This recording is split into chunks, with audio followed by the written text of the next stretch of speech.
A very good day to you. I'm Hank Gross, Mid-HudsonNews.com. It's Tuesday, December 20th. The news today brought to you by the Galleria at Crystal Run. Muhammad Islam was sentenced to 15 years in state prison yesterday for manslaughter after the arson he committed resulted in the death of Billy Steinberg, assistant chief in the Forestburg Fire Department. Steinberg suffered a fatal heart attack during the fire, January 15th of this year. That was deemed arson. Islam was out on mandatory release following fires, he said, on January 10th and 13th, in which he was charged with felony arson. Even though he was charged with the felony, it was not included in the bail reform statute as a crime in which bail could be set, says Sullivan District Attorney Megan Galligan. When a person sets a fire in an unoccupied building and exposes firemen and others to the risk of death, we should be able to ask a court to consider whether that person poses a risk of flight. If they do, bail should be fixed. Outgoing State Senator Mike Martucci has helped sponsor legislation known as Billy's Law, which would close the bail loophole for third and fourth degree felony arson. New York Blood Center is calling for blood donors amid the triple-demic of RSV, flu, and COVID-19 in the upcoming holiday season, threatening an already unstable blood supply.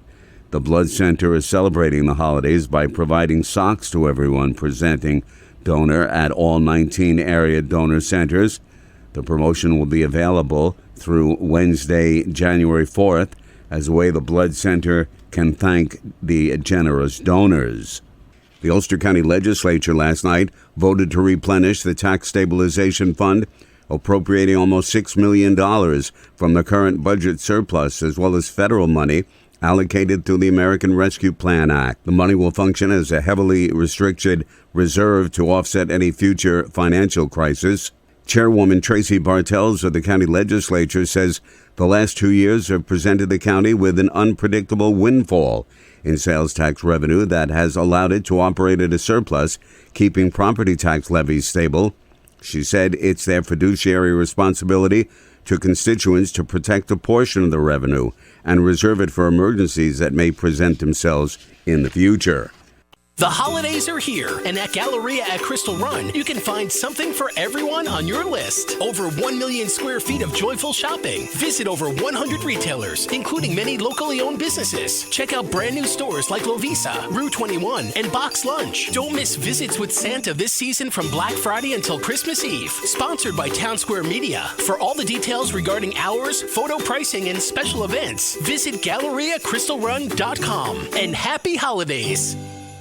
The owners of 3.3 square miles of land in the town of Forestburg have filed a federal lawsuit against the town and its officials, claiming they're being blocked from constructing homes on the property because of their religious beliefs. Stephen Barshaw, a co-counsel for the property owners, Lost Lake Holdings, LLC, and Mishkanov Maza, LLC, said the town opposition comes down to an effort to block religious Jews from moving into the town.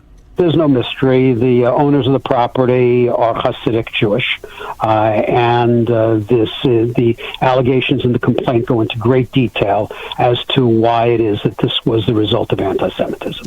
The previous owners of the property had received town board approval to construct over 2,600 units of single-family condo, townhouse, and cottage units, along with recreational and community amenities and a golf course.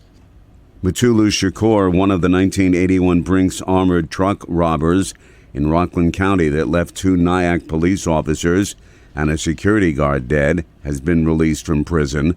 The 72-year-old Black Liberation Army member was released because the U.S. Parole Commission found, because of his weak medical condition, he was not physically capable of committing any crime.